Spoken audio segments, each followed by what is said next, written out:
The Super Mario Galaxy movie is just around the corner. I am very excited to see the film. The Super Mario Galaxy game is something that I've held so special to me, as it was the first Mario game I ever beat.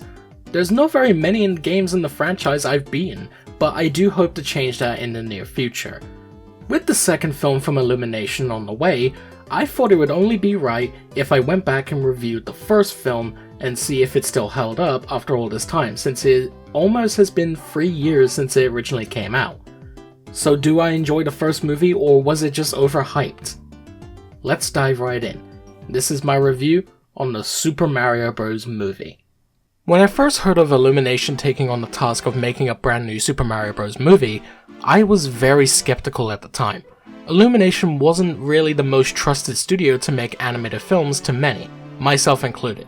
I enjoyed some films like the first two Despicable Me's, but for the most part, the studio's films in my opinion range from okay to bad. It wasn't until I saw the film's teaser poster and then the teaser trailer the next day, where they left me very surprised.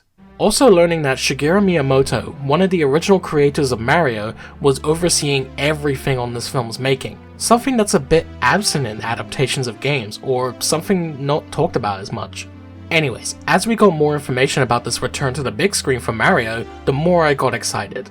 Although the cast announcement was not something I would have expected. Chris Pratt as Mario of all people, Charlie Day as Luigi, Seth Rogen as Donkey Kong, Jack Black as Bowser, Anya Taylor-Joy as Princess Peach, Keegan-Michael Key as Toad. It was very strange to see these people being the voices of these characters in this film, as I've been so used to the people that voiced them in the games, especially Charles Martinet. Luckily he does get 2 roles in the film as Mario's dad and Giuseppe, which is meant to be a reference to Jumpman, Mario's original name from the 1981 Donkey Kong arcade game, who's even seen playing the game at the start of the film, which is relabeled to Jumpman, just to cue attention to detail. Anyways, the cast we got, some I thought were great fits, some were laughable, and some I questioned so much. But I remembered Miyamoto had a big say in the choices in the film, so I waited until we got to hear them in the trailers and then the film itself. When the movie released in April of 2023, I saw the movie a total of 4 times, which is nothing crazy to me with how many times I've watched other movies before and after. At the time, my most viewed movie in the cinema was Pixar's Lightyear with 6 viewings. It was very high up on my ranking of 2023. So do I think the Super Mario Bros. Movie held up? Like before, let's start with the story. Spoiler warning to anyone that hasn't seen the movie yet, despite it being 3 years old. We begin in a snowy wasteland close to the kingdom led by penguins. Bowser, voiced by Jack Black, begins his invasion and succeeds and claims the magic star. We're then greeted via a commercial to the Super Mario Bros. Mario, voiced by Chris Pratt, and Luigi, voiced by Charlie Day. The two quit their day jobs, part of a wrecking crew, and become full-time plumbers. After an unsuccessful day on the job, they come home to their family where they are mocked for their business choices, with the exception of the boy's mother, who's very supportive unlike the father. Mario and Luigi watch the news where reports come in about the sewer drain that's causing a massive flood in Brooklyn. Hey look, Mayor Pauline. Mario and Luigi take it upon themselves to show their potential and prove they are not the laughingstock their family thinks they are. Things don't go according to plan and they end up in an area that looks unusual to them, assuming they've been in the sewers before. They spot an odd looking pipe and it sucks them into another dimension. Mario and Luigi get separated during this, where Mario ends up in a mushroom wonderland and Luigi is in the middle of a scary wasteland with dry bones and more foes working for Bowser. Mario meets a mushroom person named Toad, voiced by Keegan-Michael Key, and offers to take Mario to meet the princess of the Mushroom Kingdom. From there, Mario gets a rough idea of how things work, especially the pipes. Mario gets inside the castle and meets Princess Peach, voiced by Anya Taylor-Joy. She's planning to make her way to meet with the Great Kong Army for them to help the Mushroom Kingdom take on Bowser. With Mario now joining her, she needs to get him trained for what may be on their journey with an obstacle course. When Mario is near completion, that's enough to decide that they can go. Meanwhile, we learn of Bowser's plans when it comes to the Magic Star. The plan was to use it so he can not only take over the Mushroom Kingdom, but ask Peach to marry him. A little obsessive, don't you think? He then meets Luigi, learns what he wants to know about Mario, and keeps Luigi prisoner along with the other captives from Bowser's quest. During the journey to the Kong army, Mario and Peach are joined by Toad, and Peach tells the story about how she ended up in the Mushroom Kingdom and how she became the princess. one love song from Bowser later, Mario, Peach and Toad arrive and they meet Cranky Kong, voiced by Fred Armsman. They talk with him to see if the Kong army will help protect the Mushroom Kingdom. In order to prove that they can gain their protection, Mario has to enter a match with Cranky Kong's son, Donkey Kong, voiced by Seth Rogen. The fight was a sight to behold, especially when Mario was using some of the abilities, but ends up winning with using the cat suit. In order to make it back, they have to ride carts and bikes all the way through the Rainbow Road. But in doing so, Bowser's army catches up to them and attacks everyone. Cranky and the Kong army get captured as more prisoners for Bowser. Mario and Donkey Kong are separated from Peach and Toad, stranded in the middle of the ocean, to then get eaten up by a mare. Peach and Toad get everyone to evacuate the kingdom so she can face off with Bowser herself. Plans don't go accordingly, and Peach has no choice but to take the proposal from Bowser to marry him. Meanwhile, Mario and Donkey Kong are having an argument inside the mare, but during the argument they figure out a way to get out. So they break free and then head their way to the Mushroom Kingdom. Just when Bowser thought it was that easy to fulfill and was prepared to have all the prisoners including the Kong army and Luigi to be dropped into lava, Peach came prepared with an ice flower and sabotages the wedding. Mario and Donkey Kong arrive in the Mushroom Kingdom, causes havoc for Bowser's army, save Luigi and the Kong army, and it looked like the day was saved. Bowser, however, launches a massive bullet bill, which Mario manages to get away from the kingdom, and leads it into the pipe that Mario originally came from, causing the characters to enter the human world where Bowser, Mario, and reunited by Luigi face off. The brothers succeed when they pick up the magic star, and the day is saved. Mario and Luigi are no longer the laughingstocks, and they made a name for themselves. Bowser is shrunk down with a mini mushroom and made captive in Peach's castle. The last thing we see is a post-credit scene where they reveal an egg hatching. So there's two ways I usually look at this movie. There's general film view and a video game movie view. Let's take a look at the general view first. The overall plot of the film is very basic. Granted, Mario games aren't known for any complex stories, as gameplay was always the focus. It's not surprising when it's from Illumination either, as their stories are usually very simple that they stick to the very basic structure of the film and relies more on the comedy and visual style. Not something deep like one would expect from say Disney or Pixar or certain occasions from DreamWorks and more recently with Sony Pictures Animation, which, fun fact, before Illumination was set to make the movie, Sony had the film rights and they were working on an animated film of Mario at the same time they were originally making the live-action Sonic movie before giving that to Paramount. I don't think Mario needed to be anything deep. We do get little moments here and there, but it's not there for very long, like when we see Mario and Luigi as babies, or Peach's backstory. One major issue the film has is its pacing. Illumination sticks to the standard 90 minutes for a kids movie, but with how much Mario references there are in the movie, it's very crowded. I feel it just needed to be a little bit longer. Some deleted scenes were shown in complete animation too, and it makes me wonder why couldn't they have just kept some of these? It wouldn't have done much to improve things, but it would have been nice little bits. Characters are not very developed and a bit one-dimensional. It's not so bad when it comes to Peach since we get her backstory. I do like that Mario wants to prove himself and the care he has to gain Luigi back. Everyone else though feels a bit one-noted. That's especially the case with Toad and Donkey Kong. I think it works fine with Toad as he is a supporting role to Mario, and I think that's all he really needed to be. I can't say the same for Donkey Kong.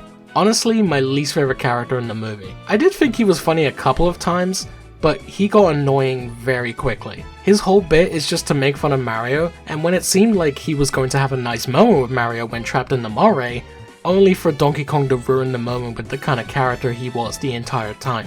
Bowser I think is a decent villain, though I think they focus way too much on him being in love with Peach. At first I think his plans is just to rule the Mushroom Kingdom, but we don't see that much. At least we do see him as a threat sometimes, like when he's got Luigi by the thread of his mustache and when the wedding goes to shit. I like when he lets out his inner rage to destroy the kingdom and then potentially take over the human world. Speaking of the human world, the characters we see such as Spike and Mario's family, they're just one-noted characters. Shame Pauline wasn't a side character. I would have liked to have seen a bit more screen time. I do like at least Mario's dad shows a small growth from seeing Mario as a disappointment and then becoming proud of him when he defeats Bowser. I think my disappointment comes from Luigi. We don't get to see him very much. It's a shame because I do love Luigi in the games, despite not playing the Luigi's Mansion games myself. Since I have a Switch 2 now with the GameCube app, I can play the original game, and I may consider the other two later down the line if I enjoy the first game. Anyways, I feel the film could have been stronger if Mario and Luigi stayed together throughout, as I feel their brotherly dynamic is a very strong one. I think they did it though because they didn't want the film's story to become completely the same plot of the games, where they have to rescue Peach. I don't mind that change, but I don't think Luigi being the pseudonym for Peach as a captive was the right move. So overall, in terms of plot and characters from the general film point of view, it's very lackluster and could have saved a couple points if things played out differently. Now, as a video game movie, it has got to be one of, if not the most faithful depiction of a video game I have ever seen. Way more faithful than the Sonic movies are, which only does it in small doses. Not to say that's entirely a bad thing, I can understand why Sonic went in that direction, and it's worked out for the filmmakers, and I can imagine that'll be the same case when Sonic 4 comes out. But seeing how Mario does all the nods to the franchise, and even stuff in relation to Nintendo, it's like a kid in a toy store or candy store. Being a fan of the Mario franchise helps in this factor. And if you're someone who grew up playing Nintendo games, you'll get some fun nods.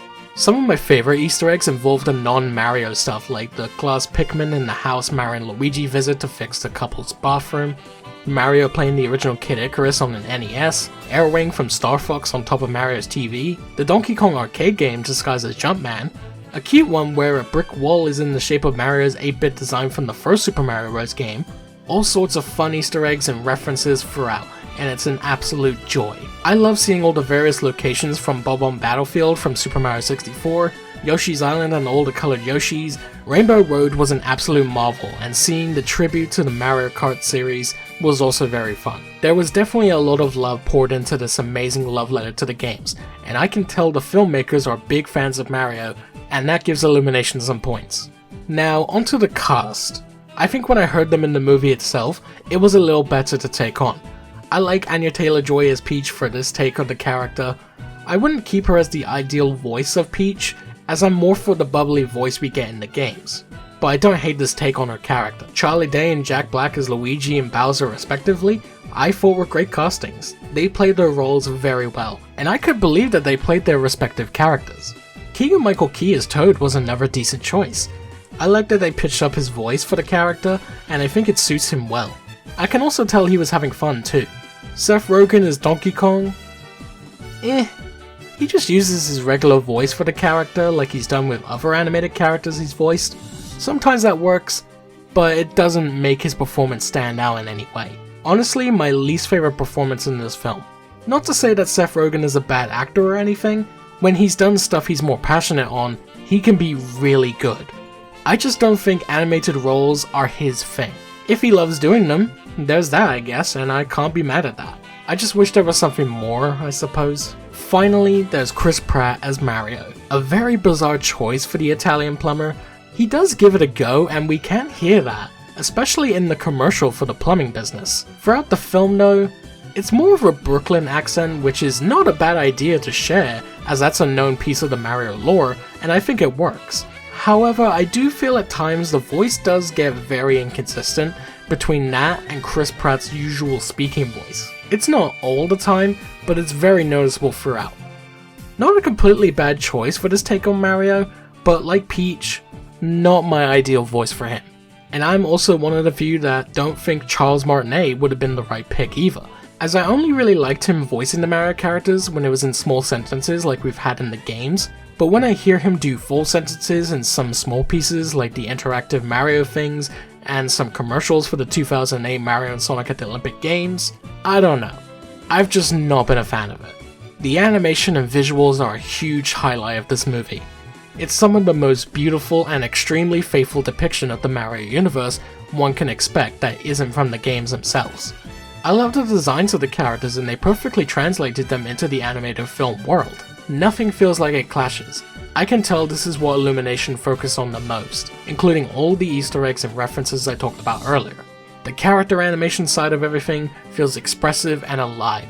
Not really much else I can say as I don't have anything else to critique on.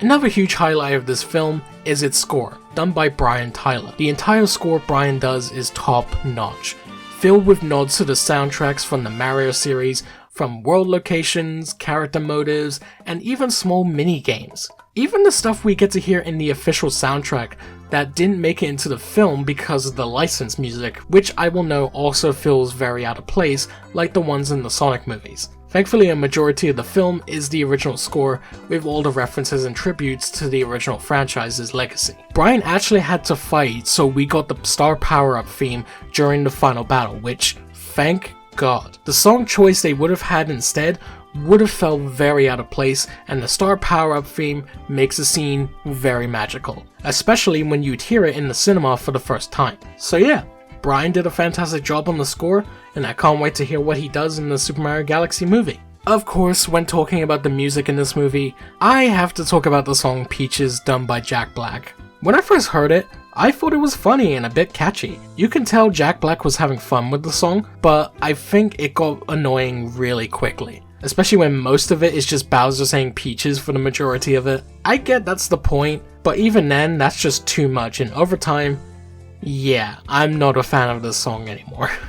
Overall, the Super Mario Bros. Movie, while not a perfect movie in the general view, it does have enough that kids will enjoy it, and along with die-hard Mario fans. For casual viewers though, it's not something that will change anyone's viewpoint one may have on Illumination.